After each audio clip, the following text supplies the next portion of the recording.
Hello everyone, welcome to a new vlog. कशा आहात सगळे? आय नो की मी बरेच दिवस झाले व्लॉग नाही टाकले, रेग्युलर व्लॉग येतील असं म्हणून सुद्धा, पण थोडासा प्रॉब्लेम होता त्यामुळे मी नाही टाकू शकले. पण डोंट वरी, इथून पुढे रेग्युलर व्लॉग येतील, सो फॉलो करायला मात्र विसरू नका. सोलापुरात इतकी थंडी आहे ना, इतकी ना विचारायलाच नको. त्यामुळं आज डिटॉक्स वॉटर न पिता थोडासा गरम गरम चहा पिला, त्यामुळे जरा छान वाटतं.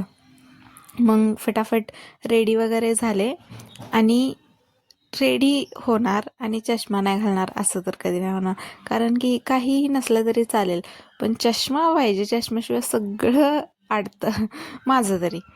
त्यानंतर मग ऑफिसला निघाले. ऑलरेडी मला उशीर झाला होता आणि त्यात हा सिग्नल, त्याच्यामुळे तर अजून जास्तच उशीर होतो.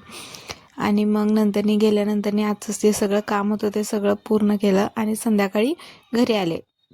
घरी आल्यानंतरनी थोडा वेळ टाईमपास केला आणि मग नंतरनी मेडिकलला जायचं होतं, सो मेडिकलला जाऊन आले. आणि उद्या सुट्टी होती त्यामुळं मग मम्मीने मला चपचपीत तेल लावलं होतं. सो असा होता माझा आजचा दिवस. बाय.